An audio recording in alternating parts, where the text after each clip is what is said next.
muncul pada orang dengan gangguan jiwa, khususnya schizofren. Kalau dia nggak bisa medisnya ya atau kedokterannya.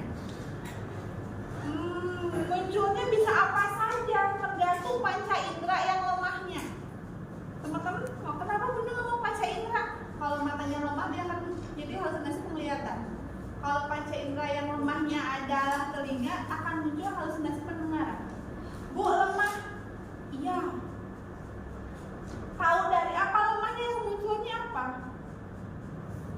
Teman-teman pasti tahu dah kekurangan kelemahan diri. Oh, saya mata saya kalau 2 jam lihat komputer pasti nangis, pasti tiba-tiba berair. Ada yang kayak gitu? Atau kalau renang habis renang pasti berdenging.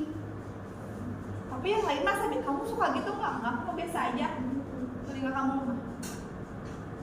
Tapi bisa jadi bisa kotor, tapi memang bawaan orang kan gitu ya. Tinggal dicek. Mohon maaf, ada yang lagi? Ada yang lagi ya? Ada yang tiba-tiba misalkan gara-gara lihat padi tiba-tiba gatal. Apa ada yang kayak gitu lihat ulat kita gatal sendiri? Iya kan? Cuma lihat ulat bulu hitam gede terus jalan kita yang gatal-gatal, gitu kan? Tapi merasa kayak kita gatal, pernah nggak gitu? enggak. Cuma lihat doang neng, nggak nyentuh neng, jauh dari ini, tapi neng udah gatal-gatal di kuku. Pernah? Itu sama, itu namanya halusinasi perasaan. Ngerti? Bayangin. Pernah lihat darah terus neng ngurut asahnya, darah di sana. Pernah? Ada orang wujud hayam, tiba-tiba bawa darah. Ini hanyir, gitu kan? Itu halusinasi penciuman saya. Bu, tapi kan ada darahnya, tapi emang segitu hanyir. Belum tentu. Sama dengan ulat bulu tuh tiba-tiba kita gatel. Memang ada yang tiba-tiba misalkan berterbangan ya bulu-bulunya, tapi kan tidak semuanya yang di sampingnya. Kalau tidak gatel, kamu doang, berarti kamu yang lemah. Ketika kamu gangguan jiwa, mungkin kamu gangguan jiwanya di apa? Gitu ya. Karena tubuh kita itu yang lemah itu yang paling gampang dikontaminasi, sayang. Apalagi mohon maaf kalau pikirannya lemah. Pikiran. Nanti ada yang aku mah mau ke sana. Ada ya, aku mau ke sini aja. Ada yang kayak gitu? Banyak. Jelas-jelas detik menit tiba-tiba berubah segenahan. Iya kan? Padahal sepakat orang teh kadinya tiba-tiba detik terakhir. Ayo, kita udah siap.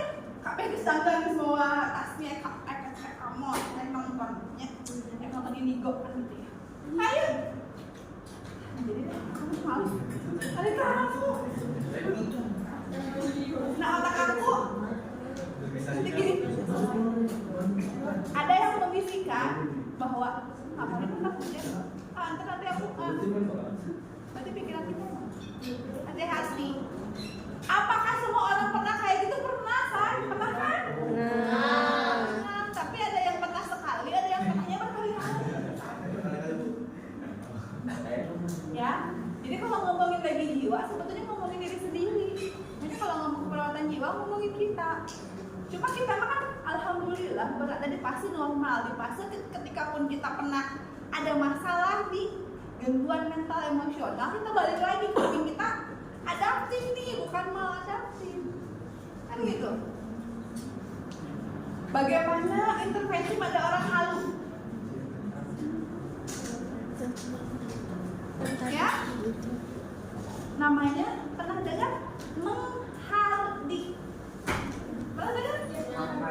Ya, kalau di buku-buku namanya menghardik. Kenapa Windows diajarkan? Sekali lagi catat, halusinasi adalah tanda gejala yang paling umum, familiar, paling sering muncul pada orang gangguan jiwa dengan semua diagnosa medis. Hampir semua orang gangguan jiwa itu pernah mengalami halusinasi. Sama halnya dengan demam. Semua penyakit yang berhubungan dengan fisik demam, sakit gigi demam, betul? Tipoid demam, demam berdarah demam, ya kan? Betul? Kenapa? Karena demam bukan penyakit. Demam itu tanda gejala yang disebabkan adanya infeksi dalam tubuh kita, kan gitu. Sama dengan halusinasi saya. Sehingga harus diredakan dengan cara dikontrol. Kalau di jiwa namanya menghadik. Menghadik dengan cara tutup telinga. Kalau itu halusinasi pendengaran gue. Nusati itu ketika teman-teman ada pasien, kamu ke pasien ajarkan kalau kamu mendengar sesuatu, tutup telinga kamu, dalam hati boleh, atau ucapkan kalau baru belajar ucapkan aja bohong, itu tidak nyetak, bohong tidak nyetak. Nanti kalau sudah yakin dan terkontrol dalam hati saja, kalau dari awal boleh teriak-teriak. Bagaimana dengan yang penglihatan, tutup matanya, bohong itu bohong, itu bohong, itu bohong, teriak aja sampai itu lawan. Dia kalau ketika dia mau buka mata masih kelihatan, kalau halusinasi itu tutup lagi, bohong itu nggak ada. Ya, kenapa? Karena hanya dia yang bisa melawan, bukan kita. Kita hanya ngajarin. Yang bisa pahitnya dia, yang bisa bertarungnya dia dengan penglihatan abu-abunya dia atau semuanya dia. Namanya menghati jiwa. Ya, itu sepele tapi diajarkan lumayan merendahkan. Kenapa dibilang bohong bahasanya? Itu tidak nyata, bohong itu tidak nyata. Sekali lagi namanya halusinasi adalah yang dia lihat, yang dia dengar, yang dia rasa tidak sama dengan yang kita lihat, yang kita dengar, yang kita rasa, sehingga itu bohong, itu palsu, kan gitu. Itu halusinasi. Sama halnya dengan cikolek. Betul kan?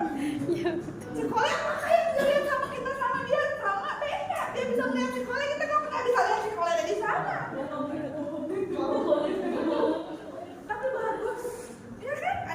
Ada orang yang bisa mempersepsikan halunya dalam tanda kutip paksa halu. Kalau ini dipersepsikan sama dengan kita, karena gambar air terlalu spesifik sebetulnya. Ada orang itu kalau pantai itu ada matahari atau kelapa, itu jengkrik gituan itu pasti laut. Spesifik kita dipersepsikan gitunya. Walaupun kamu melihat di galeri atau di museum-museum tidak tentu pantainya seperti itu, nggak ada. Semakin tinggi derajat keseniannya tingkat artnya, makin gambarnya makin abstrak ya. Kenapa mereka bisa menggambar seperti itu? Ya karena imajinasi mereka sudah level 5 ya.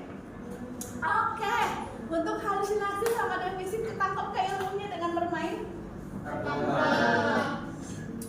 Seru. Nanya? Boleh. Kalau untuk bedanya sama sugesti apa? Sugesti? Udah. Bentar. Ada yang bisa menunjukkan sugesti? Sugesti mah kepercayaan. Perasaan.